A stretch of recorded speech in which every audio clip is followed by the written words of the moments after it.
Hi friends, Karthi Revathi சீரியலேருந்து சூப்பரான promo வந்திருக்கு. நம்ம அதை பற்றி தான் அந்த வீடியோக்குள்ளே நம்ம பார்க்க போகிறோம். வாங்க நம்ம வீடியோக்குள்ளே போகலாம். கார்த்தியும் மயில்வாகனும் பார்த்தோம்னா அவங்க ரேவதி தேடி அவங்க ஒவ்வொரு இடமா அலைஞ்சிட்டு இருக்கிறாங்க. ஏன்னா அவங்களுக்கு எந்த ஹாஸ்பிட்டலில் ரேவதி இருக்கிறாங்கன்னு தெரியாதனால ஒவ்வொரு ஹாஸ்பிட்டலாக அவங்க அலைஞ்சிட்டு இருக்கவும், இப்போ எந்த ஹாஸ்பிட்டல்லையுமே ரேவதி இங்கே இல்லை அப்படின்னு சொல்லிட்டு இருக்கவும், அடுத்தது இங்கே பார்த்தோம்னா ரேவதியை ஹாஸ்பிட்டலுக்கு அழைச்சிட்டு வராங்க. அப்போ அவங்க டாக்டர் என்னாச்சு அப்படின்னு சொல்லிட்டு கூட வந்தவங்ககிட்ட கேட்டுட்டு இருக்கும்போதே, இந்த பொண்ணு யாருன்னு எங்களுக்கு தெரியாது, ஆனால் இந்த மாதிரிக்கு ஒரு விபரீதம் ஏற்பட்டுச்சுது, அதனால தான் அந்த பொண்ணை காப்பாற்றணும்னு சொல்லிட்டு நாங்கள் அழைச்சிட்டு வந்தோம்.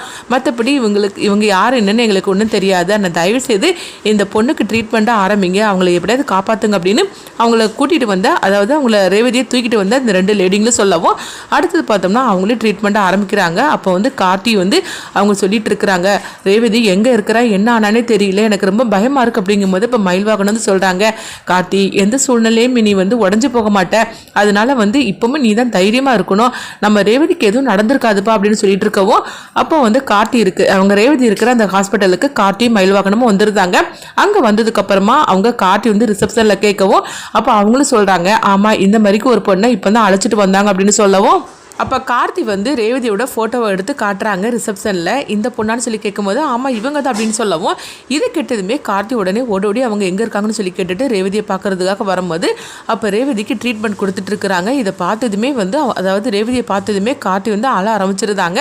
அப்போ டாக்டர் வரவும் என்னாச்சு அப்படின்னு சொல்லி கேட்டுட்டு இருக்கும்போது, அப்போ அவங்க சொல்கிறாங்க, அவங்களுக்கு உடனடியாக நம்ம ட்ரீட்மெண்ட் ஆரம்பிக்கணும், அவங்களுக்கு தலையில் அடிபட்டிருக்கனால அவங்க கண்ணை மூடாமல் இருந்துட்டு இருக்கிறாங்க, அதுதான் இப்போ பெரிய பிரச்சனையாக இருக்குது அப்படிங்கும்போது, ஐயோ எவ்வளோ ரூபானாலும் செலவாகட்டும் எனக்கு பரவாயில்ல, ஆனால் என் ரேவதி மட்டும் காப்பாற்றி கொடுத்துருங்க அப்படிங்கும்போது, இங்கே பாருங்கள் இப்போ செலவை பற்றி பேசுகிறதுக்கு இல்லை, ஆனால் அவங்க கண்ணை மூடினா தான் நாங்கள் ட்ரீட்மெண்ட் ஆரம்பிக்க முடியும் அப்படின்னு சொல்லவும், கார்த்தி மயில்வாகனமோ அவங்ககிட்ட கெஞ்சிட்டு இருக்கிறாங்க, எப்படியாவது என் ரேவதியை காப்பாற்றிருங்க அப்படின்னு.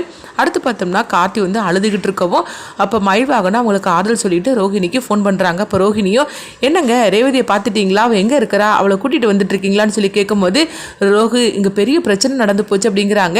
என்னங்க சொல்லிட்டு இருக்கிறீங்க அப்படிங்கும்போது, ரேவதிக்கு இந்த மாதிரிக்கு நம்ம நினச்ச மாதிரிக்கு விபத்து ஆகிப்போச்சு அப்படின்னு சொல்லவும், இது கேட்டதுமே ரோஹிணி பதற ஆரம்பிச்சிருந்தாங்க. என்னாச்சு அப்படின்னு சொல்லி கேட்கவும், இப்போ நடந்த எல்லா விஷயத்தையும் சொல்லிட்டு இருக்கிறாங்க.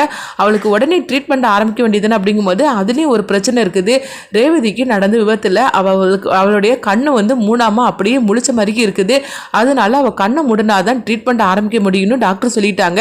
இப்போ அதுதான் பெரிய பிரச்சனையாக இருக்குது அப்படிங்கும்போது, கார்த்தி எப்படி இருக்காரு அப்படிங்கும்போது, கார்த்தி ரொம்பவே உடஞ்சி போயிட்டாரு. எவ்வளோ பெரிய பிரச்சனைனாலும் அசால்ட்டாக தாங்கிக்கூடிய ஆள் மனுஷன், இப்போ ரேவதிக்கு இப்படி ஒரு பிரச்சனைன்னு சொன்னதுமே அவரால் தாங்கிக்க முடியாமல் அழுதுட்டு இருக்கிறாரு அப்படிங்கவும், ஐயோ நீங்கள் கார்த்தி பக்கத்தில் இருங்க, இப்போ நான் உடனே எல்லாரையும் நான் அழைச்சிட்டு வரேன் அப்படிங்கும்போது, சீக்கிரமாக எல்லாரும் வாங்க அப்படின்னு சொல்லிட்டு அவங்க மயில்வாகனம் ஃபோனை வைக்கவும், அடுத்தது ரோஹிணி அம்மான்னு சொல்லிட்டு அவங்க கத்திக்கிட்டே வரவும், என்ன ரோஹிணி என்ன ஆச்சுது, வயிற்றுல குழந்தைய வச்சுக்கிட்டு மெதுவாக வர வேண்டியதானமா அப்படிங்கும்போது, அம்மா நடக்கக்கூடாது நடந்து போச்சுமா அப்படிங்கும்போது, இப்படி சொன்னதுமே எல்லாரும் பதவி அடிச்சுட்டு வராங்க. இப்போ சந்திரகலா என்னது நடந்து போச்சு, என்னத்தை பேசிட்டு இருக்கிற அப்படிங்கும்போது, அப்போ சாமுண்டீஸ்வரி ராஜராஜனும் என்னம்மா ஆச்சு அப்படின்னு சொல்லி கேட்டுட்டு இருக்கும்போது, நம்ம ரேவதிக்கு இந்த மாதிரிக்கு ஒரு பிரச்சனை ஆகி போச்சு அப்படிங்கிறாங்க. இப்படி சொன்னதுமே சாமுண்டீஸ்வரி ராஜராஜன் சுவாதி எல்லாரும் அதிர்ச்சி அடையவும், அடுத்தது ஐயோ என் பொண்ணுக்கு என்ன ஆச்சு அப்படின்னு சொல்லி கேட்டுட்டு இருக்கோம். இப்போ எங்கே இருக்கிறா அப்படிங்கும்போது, இந்த ஹாஸ்பிட்டலில் இருக்கிறாங்கம்மா, இப்போ தான் என் புருஷன் ஃபோன் பண்ணி சொன்னார், கார்த்தியும் அவரும் அங்கே தான் இருக்கிறாங்க, நம்ம உடனே கிளம்பலாம் அப்படிங்கும்போது, இப்போ இதை கேட்டுட்டு இருக்கிற சந்திரகலா சந்தோஷப்பட ஆரம்பிச்சிட்டாங்க.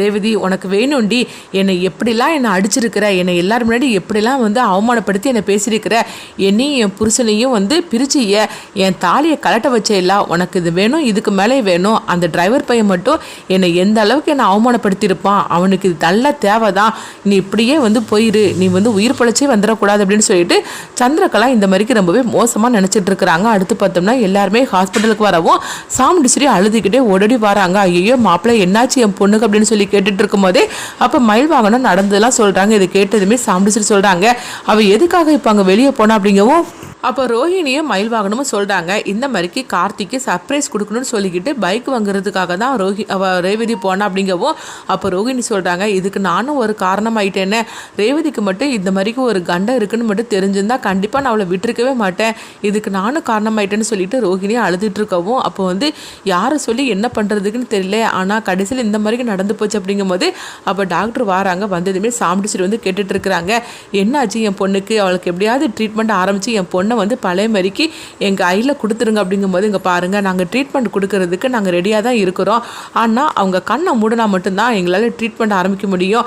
இது பெரிய சவாலாக இருக்குது அப்படின்னு சொல்லிட்டு இருக்கவும் உடனே வந்து அவங்க வந்து சொல்லிட்டு இருக்கிறாங்க, சரி நீங்கள் யாராவது போய் அவங்கக்கிட்ட பேசுங்க. அப்படி பேசும்போது ஒருவேளை அவங்க அதை வந்து அதாவது அவங்க மைண்டு வந்து அதை ஏற்றுக்கிட்டு கண்ணை மூடினாலும் மூடுவாங்க, நீங்கள் போய் பேசுங்கள் அப்படின்னு சொல்லவும் உடனே வந்து அவங்க ராஜராஜன் வந்து சாமுண்டீஸ்வரி சொல்கிறாங்க, சாமுண்டீஸ்வரி நீ போய் ரேவதி கிட்ட பேசு அப்படின்னு சொல்லவும் சாமுண்டீஸ்வரி ரேவதி கிட்ட பேசுறதுக்காக வராங்க.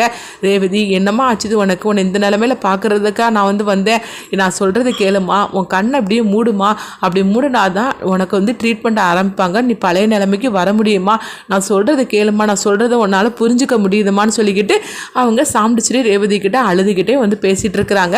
ஆனாலும் வந்து ரேவதி கண்ணை மூடாமல் இருக்கவும் இப்போ சந்திரகலா வந்து நினச்சிட்டு இருக்கிறாங்க, அவள் கண்ணை மூடவே கூடாது, அவள் கதையை சீக்கிரம் முடிஞ்சிடும், அதோட நம்ம போயிட வேண்டியதான்னு சொல்லிட்டு நானே சந்தோஷப்பட்டுட்டு இருக்கிறேன், இதில் வேற ஆளாளுக்கு வேற பேசிக்கிட்டு இருக்கிறாங்களாக்கும் அப்படின்னு சொல்லிட்டு அப்போ உடனே வந்து சாமுண்டீஸ்வரி வந்து வெளியே வந்ததுமே அழுதுகிட்டு இருக்கிறாங்க.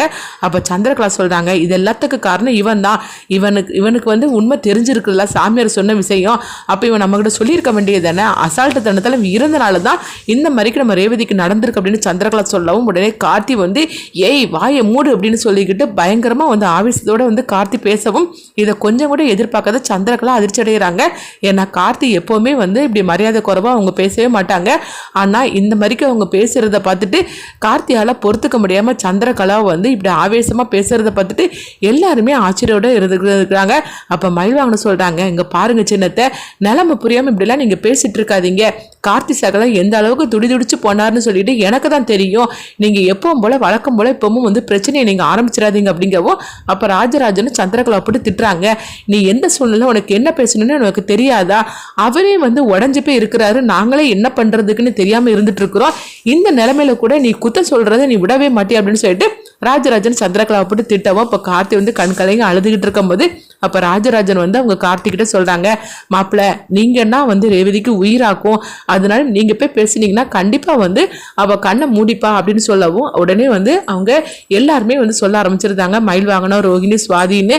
அப்போ அவங்களும் சொல்கிறாங்க, ஆமாம் கார்த்தி நீங்கன்னா ரேவதிக்கு ரொம்பவே உயிராக்கும், அவள் உங்கள் மேலே அந்த அளவுக்கு வந்து அவள் வந்து உங்களை விரும்புகிறா, அதனால நீங்கள் பேசுனீங்கன்னா கண்டிப்பாக ரேவதி புரிஞ்சுக்கிட்டு அவள் கண்ணை முடிப்பா, நீங்கள் போய் பேசுங்க அப்படிங்கவும் என்னால் ரேவதி இந்த மாதிரி ஒரு நிலைமையில பார்க்க முடியல அப்படின்னு சொல்லிக்கிட்டு கார்த்தி வந்து கண் கலங்கி அழுதுட்டு இருக்கவும் அப்போ மயில்வாகனமும் ராஜராஜனும் சொல்கிறாங்க, கார்த்தி நீங்கள் இப்போ இந்த நிலமையில வந்து தைரியமாக இருக்கணும், நீங்களே வந்து உடஞ்சி போயிட்டீங்கன்னா அப்புறமா எங்களால் வந்து தாங்கிக்க முடியாது, அதனால் நீங்கள் போய் பேசுங்க, கண்டிப்பாக ரேவதி வந்து கண்ணை மூடிப்பு அப்படின்னு சொல்லவும் அப்போ கார்த்தியும் வந்து அழுதுகிட்டே அவங்க ரேவதி இருக்கிற அந்த ஐசி வார்டுக்குள்ளே அவங்க வராங்க. வந்ததுமே அவங்க ரேவதியோட கண்ணத்தை வந்து அப்படியே தடவிட்டும் அவங்க தலையை அப்படி கோதி விட்டும் அவங்க கார்த்தி வந்து ரேவதி கிட்ட பேச ஆரம்பிக்கிறாங்க. அங்கே பாரு ரேவதி, நம்ம ரெண்டு பேரும் சந்தோஷமான ஒரு வாழ்க்கையை ஆரம்பிக்கணும்னு அடிக்கடி நீ சொல்லுவே இல்லை, அப்படி நம்ம சந்தோஷமான ஒரு வாழ்க்கையை நம்ம ஆரம்பிக்க வேண்டாமா, அப்படின்னா நீ நல்ல மாதிரிக்கு நீ குணமடையணுமா, உனக்கு எதுவும் ஆயிடக்கூடாதுன்னு சொல்லிட்டு தான் நான் இந்த விஷயத்தெல்லாம் வந்து நான் உங்ககிட்ட சொல்லாமல் நான் வந்து உன்னை வெளியே விடாமல் இருந்தேன், ஆனால் அதை மீறி நீ போயிட்ட, ஆனால் நான் என்னால் தாங்கிக்க முடியல, இப்போ நான் சொல்கிறது கேளு, நீ கண்ணை முடிப்போமா, மூடிக்குதோ அப்போ தான் வந்து உனக்கு ட்ரீட்மெண்ட்டாக ஆரம்பிப்பாங்கம்மா அப்படின்னு சொல்லிக்கிட்டு கார்த்தி வந்து இந்த மாதிரிக்கு ஃபீலிங்கோட வந்து ரேவதி கிட்ட பேசி கண்கலைங்க அழுதுகிட்டு இருக்கவும் ரேவதியோட கண்ணு வந்து அப்படியே அசைய ஆரம்பிச்சிருது.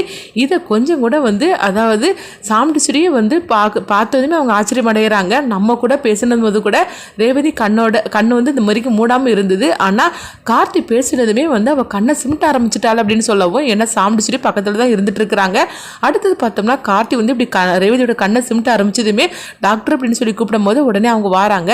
வந்ததுமே வந்து அவங்க வந்து சொல்லிட்டு இருக்கிறாங்க, கார்த்தி நீங்கள் பேசிக்கிட்டே இருங்க, அப்போ தான் ரேவதியோட கண்ணை மூட ஆரம்பிப்பா, இப்போமே கண்ணை வந்து அவள் சிமிட்ட ஆரம்பிச்சிட்டா, நீங்கள் பேசிக்கிட்டே இருங்க அப்படிங்கவும் உடனே கார்த்தி வந்து ரேவதி கிட்ட பேச ஆரம்பிச்சிருந்தாங்க. அங்கே பாரு ரேவதி, நீ நல்லபடியாக நீ வந்து அதாவது பொழைச்சி வரணும், நம்ம ரெண்டு பேரும் நம்ம வாழ்க்கையை நம்ம ஆரம்பிக்கணுமா அப்படின்னு சொல்லிக்கிட்டு இப்படிலாம் பேச பேச அவங்க ரேவதியோட கண்ணை வந்து அசைய ஆரம்பிச்சிருது.